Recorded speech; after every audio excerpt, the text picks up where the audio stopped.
ప్రశాంత గోదావరి పక్కనే ఉన్న కొవ్వూరు నియోజకవర్గంలో ఇద్దరు మహిళల మధ్య పోరు వేడి పుట్టిస్తోంది. అటు టీడీపీ నుంచి అనిత, వైఎస్ఆర్ కాంగ్రెస్ పార్టీ నుంచి వనిత రంగంలో ఉన్నారు. మరి విజయం అనితర సాధ్యం ఎవరికి కాబోతుందనేది ఇక్కడ ఆసక్తికరం. ప్రస్తుతం వైఎస్ఆర్ కాంగ్రెస్ పార్టీ అభ్యర్థిగా ఉన్న వనిత గారితో మనం ఉన్నాం. వనిత గారు, రెండోసారి మీరు బరిలో ఉన్నారు కొవ్వూరు నియోజకవర్గం నుంచి. ఈసారి కొవ్వూరు ప్రజలు మీకు ఎందుకు ఓటు వేయాలంటే ఏం చెప్తారు? యాక్చువల్గా 14 ఎలక్షన్ జరిగిన దగ్గర నుండి అండి ఇప్పటి వరకు కూడా ప్రతి నిమిషం కూడా మేము నియోజకవర్గంలోనే ఉంటూ పార్టీ కార్యక్రమాల్లో పాల్గొంటూ ప్రజల పక్షాన ప్రతి ఒక్క విషయంలో కూడా మేము ఫైట్ చేస్తూనే వచ్చాము. ఇక్కడ నియోజకవర్గంలో స్థానిక మంత్రి గారు ఉన్నప్పుడు ఆయన చేస్తున్న అవినీతిలో కానివ్వండి, ఆయన చేస్తున్న దోపిడీలో కానివ్వండి, ఇసుకలో, మద్యంలో, మట్టిలో, వీటన్నిటి మీద కూడా మేము ఉద్యమాలు చేసి ప్రజలకి వైఎస్ఆర్సీపీ మీద, మా నాయకుడి మీద, మా మీద ఒక నమ్మకాన్ని మేము కలిగించగలిగాం. అందువలన తప్పకుండా ప్రజలందరూ కూడా ఈ రోజున మా పక్షాన ఉన్నారని మేము నమ్ముతున్నామండి. అంటే ప్రధానంగా పెండింగ్ సమస్యల విషయానికి వస్తే చాగల్లు షుగర్ ఫ్యాక్టరీ సమస్య ఎప్పటి నుంచో నానుతూనే ఉంది. మీరు చూపించే పరిష్కారం ఏంటి? అంటే జనరల్గా అది ఒక ప్రైవేట్ ఫ్యాక్టరీ అండి. దాని విషయంలో జరిగిన అంటే ఎంప్లాయీస్కి కానివ్వండి, రైతులకు కానివ్వండి, అక్కడ ఉన్న రైతులకి జరిగింది అక్కడున్న మేనేజ్మెంట్ వల్ల జరిగింది. ఆ మేనేజ్మెంట్ వల్ల జరిగిన ఇబ్బంది ఏదైతే ఉందో నిజంగా ఇక్కడ ఆ టైంలో అధికార పార్టీలో ఉన్న మంత్రి గారు ఇక్కడ ఉన్నారు కనుక ఆ సమస్యకి పరిష్కారం ముఖ్యంగా రైతులకి ఆ బాకీలు ఇప్పించడంలో కానివ్వండి, ఉద్యోగస్తులకి వాళ్ళకి ఉద్యోగ భద్రత కల్పించే విషయంలో కానివ్వండి ఆయన లీడ్ తీసుకుని ఉండవలసింది. 1-2 సార్లు వచ్చి కలిసినప్పుడు వాళ్ళతో మేనేజ్మెంట్తో వాళ్ళకి కలిసి మాట్లాడిందే తప్ప వాళ్ళకైతే శాశ్వత పరిష్కారం అనేది చూపించలేదు. వాళ్ళకి వాళ్ళ మేనేజ్మెంట్కి ఒక అనుబంధం ఉందండి. ఆ అనుబంధం మీద వాళ్ళు ఎట్టి పరిస్థితుల్లోనూ వాళ్ళు విమర్శించే దిశగా వాళ్ళు ఎప్పుడు పోలేదు. మేము ఇదే ఫ్యాక్టరీని నమ్ముకుని ఇంతకాలం బ్రతికాము, ఈ ఫ్యాక్టరీతోనే మేము ఉండాలనుకుంటున్నాం అంటే ఆ డిసిషన్ అనేది మేనేజ్మెంట్ ఫస్ట్ ఆఫ్ ఆల్ తీసుకోవాలండి. వీళ్ళ గురించి ఏంటి, మనం ఏం చెయ్యాలి, ఏంది అనేది.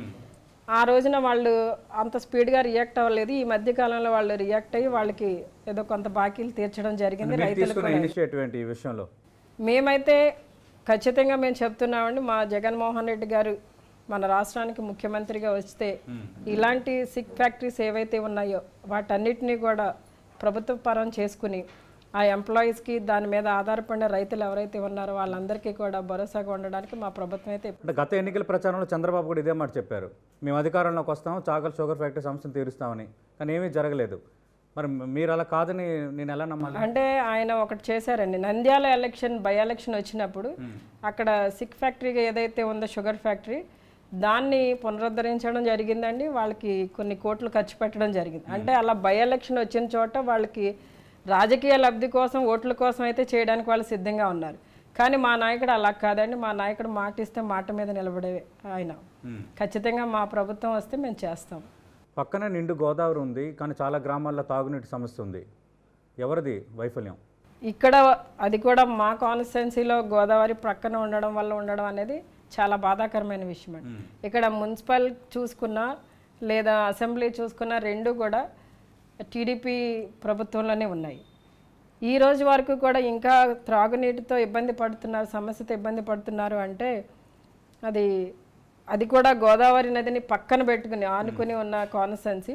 నిజంగా ఈ విషయంలో అయితే మేము చాలా బాధను వ్యక్తం చేస్తున్నాం ప్రజల పక్షాన. ఎందుకంటే ఈ రోజున దేవుడి దయ మా పక్షాన నుండి మేము అధికారంలోకి వస్తే ఖచ్చితంగా ఈ నియోజకవర్గానికి అటువంటి సమస్య లేకుండా, త్రాగునీటి సమస్య లేకుండా చేయడానికి మేము సిద్ధంగా ఉన్నామండి. అంతేకాకుండా ఇక్కడ స్థానికంగా మేము చాలా విలేజెస్కి గడపకి వెళ్ళడం జరిగిందండి. అంటే మా నియోజకవర్గంలో ఇప్పటికీ 2 సార్లు నేను కంప్లీట్గా అన్ని విలేజెస్ తిరగడం జరిగింది. ఏ విలేజ్లో ఏ రోడ్స్ ఎట్లా ఉన్నాయో, ఏ డ్రైనేజ్ ఎట్లా ఉన్నాయో అవన్నీ కూడా నాకు చాలా అవగాహన ఉంది. కనుక మేము ఖచ్చితంగా ఫస్ట్ వచ్చినప్పుడు, మేము అధికారంలోకి వచ్చిన ఫస్ట్ చేసే ఈ సొల్యూషన్స్ ఏంటంటే మౌలిక సదుపాయాల మీదే దృష్టి పెడతామండి. ఖచ్చితంగా ఈ త్రాగునీటి సమస్య గురించి కానివ్వండి, రోడ్స్ గురించి కానివ్వండి, డ్రైనేజ్ వ్యవస్థ గురించి కానివ్వండి, వీధి దీపాలు కూడా లేని చాలా భయంకరమైన ప్లేసెస్ ఉన్నాయి. వీటన్నిటిని కూడా దృష్టిలో పెట్టుకుని మేము చేయడానికి సిద్ధంగా ఉన్నాం. వనితను ఓడించడానికి పాయకరావుపేట నుంచి అనితను తెచ్చిపెట్టారు. ఎలా ఎదుర్కొంటారు? ఈ రోజున నేను నా నోటితో నేను చెప్పవలసిన అవసరం లేదు. ప్రజలు చూస్తున్నారు, ప్రజలకు ప్రతి దాని మీద అవగాహన ఉంది. నేను ఎన్ని సంవత్సరాలుగా ఇక్కడ ఏ విధంగా వర్క్ చేస్తున్నాను, ఏ విధంగా ప్రజలకు ఇబ్బంది కలిగినప్పుడు ఏ విధంగా స్పందిస్తున్నాను, ఏ విధంగా మాట్లాడుతున్నాను అన్నది ప్రజలు చూస్తున్నారు. అంటే ఈ రోజున ఎక్కడి నుండో వచ్చి ఒక క్యాండిడేట్ ఏదో మాట్లాడితే దానికి వెంటనే లొంగిపోయి వాళ్ళ వైపున ఉంటారని నేనైతే అనుకోవట్లేదండి. చంద్రబాబు నాయుడు చేసిన పాలన అభివృద్ధి కార్యక్రమాలే నన్ను గెలిపిస్తాయి, నాకు వ్యక్తిగత ఇమేజ్తో పని లేదు, ఇది అనిత గారు చెప్తుంది. అంటే పొలిటికల్గా ఉన్నప్పుడు అన్నీ కూడా కలిసి రావాలండి. ఫస్ట్ పార్టీ, తర్వాత పార్టీ నాయకుడి మీద కొంత ఇమేజ్ ఉంటుంది, తర్వాత అక్కడ పోటీ చేసే వ్యక్తి మీద కూడా కొంత ఇమేజ్ ఉంటుంది, అక్కడ పార్టీ కేడర్ చేసే వర్క్ మీద ఉంటుందండి. అలానే ప్రజల్లో మనం ఎంత ఏ విధంగా చొచ్చుకుపోయామో, ప్రజల సమస్యల పట్ల మనం ఏ విధంగా స్పందించాము అనే దాని మీద కూడా ఉంటుంది. ఇవన్నీ కలిసి వస్తేనే మనం విన్ అవుతామండి. అంటే మీరు ఎక్కువ ఏంటి అంటే జగన్మోహన్ రెడ్డి ఇమేజ్ మీద ఆధారపడుతున్నారా, లేదంటే మీ వ్యక్తిగత ఇమేజ్ సాధించుకున్నారు? ఇక్కడ అన్నీ ఉన్నాయండి, అన్నీ ఉన్నాయి. మా లీడర్ ఇమేజ్ ఉంది, నా ఇమేజ్ ఉంది, మా కేడర్ కష్టము ఉంది, అన్నీ ఉన్నాయి కనుక ఖచ్చితంగా మేము ఈ రోజున పోటీకి వెళ్ళడానికి చాలా ధైర్యంగా, చాలా సిద్ధంగా ఉన్నాం. డ్యూయల్ ఇమేజ్తో మ్యాజిక్ చేస్తూ ఉంటారు. డ్యూయల్ అంటే అన్ని అండ్ మల్టీ అండి, డ్యూయల్ అని కాదు, మల్టీ. రైట్. ఇక్కడ జనసేన కూడా ఇప్పుడు రంగంలో ఉంది. మనం చూసాం గత ఎన్నికల్లో జనసేన, బీజేపీ, తెలుగుదేశం పార్టీ కలిసి పోటీ చేశాయి. జనసేన పొత్తు కాకపోయినా బయట నుంచి మద్దతు ఇచ్చే కార్యక్రమం గతసారి తీసుకున్నారు. కానీ ఈసారి రెండు పార్టీలు లేవు. ఒక విధంగా ఓట్ల ఈక్వేషన్ చూస్తున్నప్పుడు అది మీకు అడ్వాంటేజ్ పాయింట్. మలుచుకోగలరా మీకు అనుకూలంగా దాన్ని? జనరల్గా జనసేనకి ఉన్న ఓట్ బ్యాంక్ అంతా కూడా యూత్ అండి. ఆ యూత్లో కూడా చాలామంది చదువుకున్న పిల్లలే ఉన్నారు. వాళ్ళంతా కూడా పవన్ కళ్యాణ్ గారి మీద అభిమానంతో ఫ్యాన్స్గా ఉన్న వాళ్ళే. వాళ్ళకి జనసేనకి ఓటు బ్యాంక్ ఎక్కడ ఉందని ఒప్పుకుంటున్నారు. వైసీపీ అభ్యర్థిగా ఉన్న తానేటి ఓట్ బ్యాంక్ అంటే ఎంతో కొంత ఉంటుందండి, అసలు ఉండకుండా ఉండదు కదా. ఆయనకంటూ కొంత ఫేమ్ ఉన్నప్పుడు ఖచ్చితంగా ఆయనకి కొంత ఉంటుంది. అది కూడా యూత్ ఉంటుందని చెప్తున్నానండి. అది కూడా ఫ్యాన్స్గా ఉన్న వాళ్ళు, చదువుకున్న వాళ్ళు, వాళ్ళు ప్రభుత్వ వ్యతిరేక ఓటు ప్రతిపక్షానికి దక్కాలి, కానీ జనసేన కూడా అధికారంలో ఉండటం వల్ల ఆ ఓటు చీల్చుతుంది. ఆ చీలటం వల్ల తెలుగుదేశం పార్టీకి అడ్వాంటేజ్ అవుతుందన్న లెక్కల్లో తెలుగుదేశం పార్టీ ఉంది. అది కాదు అది అని చెప్పగలరా మీరు? చీల్చడం అంటే చీల్చే అంత భయంకరంగా అయితే ఇక్కడ ఏం లేదండి. ఉంది ఓట్ బ్యాంకు కొంత యూత్లో ఉంది. అది కూడా ఇప్పుడు ఎలా మాకు కన్వర్ట్ అవుతుంది అంటే, మొన్నటి రోజున అంటే 14లో వీళ్ళు తెలుగుదేశం పార్టీతో కలిసి పనిచేశారు. పార్టీ గెలిచిన తర్వాత వాళ్ళ ఎమ్మెల్యేలే పవన్ కళ్యాణ్ గారిని ఏ విధంగా విమర్శించారో, ఏ విధంగా మాట్లాడారో ఈ రోజు వరకు ఏ ఒక్క అభిమాని కూడా మర్చిపోడండి. అది వాళ్ళు దృష్టిలో పెట్టుకుని ఈ రోజున ఒకవేళ ఇక్కడ జనసేనకి ఓటు వేస్తే అది ఎంతవరకు వ్యాలిడ్ అవుతుంది అన్నది వాళ్ళకు అవగాహన ఉందండి. వాళ్ళు అప్పుడప్పుడు మేము గడప గడపకి వెళ్ళినప్పుడు వాళ్ళు కలుస్తున్నప్పుడు వాళ్ళు చెప్తూ ఉంటారండి, మేము సపోర్ట్గా ఉన్నాము, మీకు చేస్తాము, మేము జనసేన అభిమాను అదే పవన్ కళ్యాణ్ గారి అభిమానులో ఓటు మాత్రం మీకే చేస్తామని చెప్పడం జరుగుతుంది. మరో సమస్య డ్రైనేజీకి సంబంధించి. ఎక్కడ చూసినా, నేను కూడా కొవ్వూరు ప్రాంతం తిరిగాను, ఎక్కడ చూసినా కంపు భరించరాని స్థాయిలో ఉంది.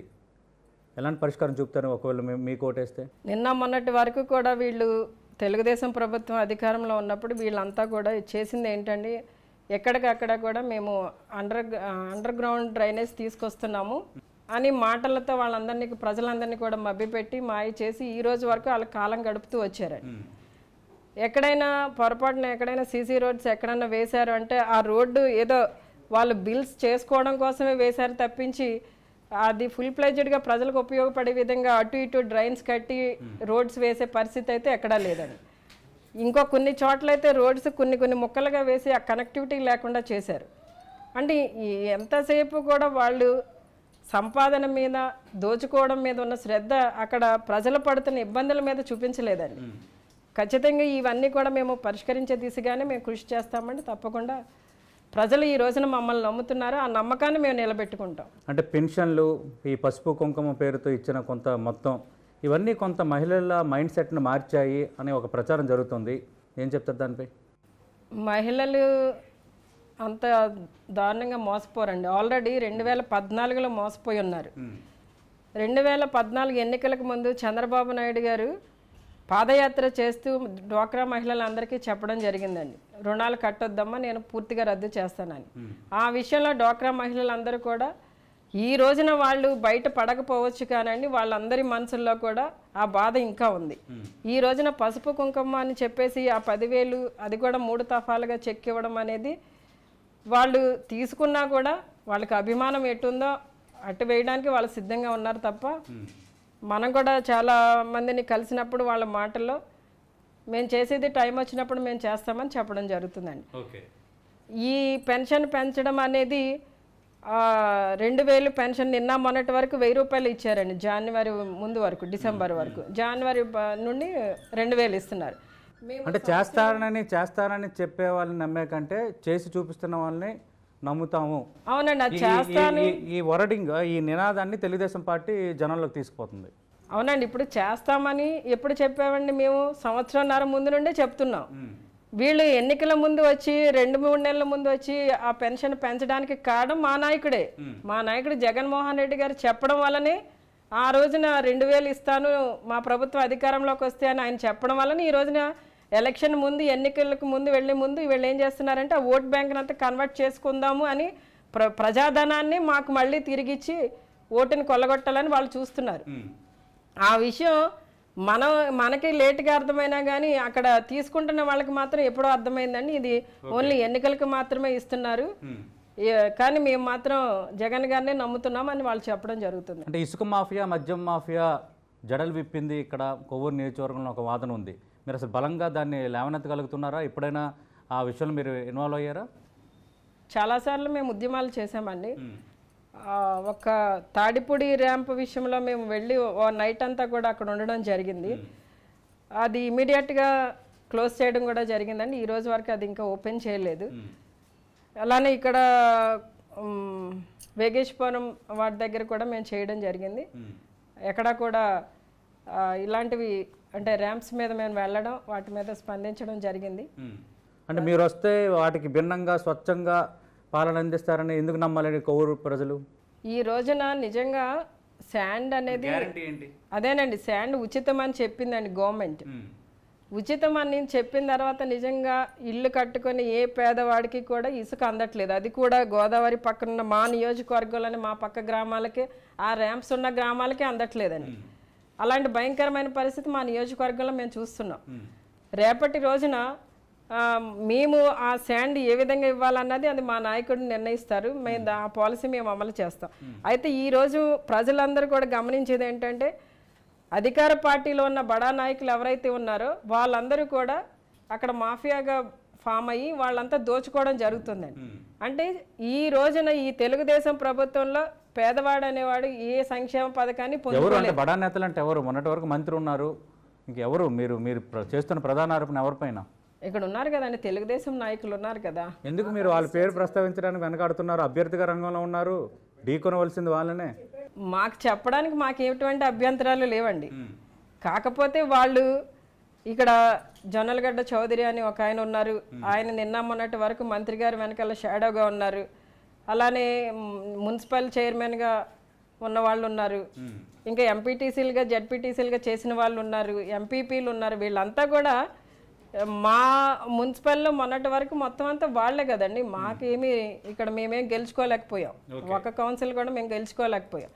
వాళ్ళంతా కూడా ఒక సిండికేట్గా ఫామ్ అయ్యి వాళ్ళంతా దోచుకుంటున్నారు. ఇంకా వాళ్ళకి ప్రత్యేకంగా నేమ్స్ చెప్పవలసిన అవసరం లేదు. ఆల్రెడీ మీ మీడియాలో కూడా నిన్న మొన్నటి వరకు వాళ్ళని చెప్తూనే ఉన్నారు కదా. రైట్. ఈ పుష్కరాల నిధులకు సంబంధించి కొన్ని ఆరోపణలు ఉన్నాయి, అవేమైనా మీరు వెలికి తీసారా?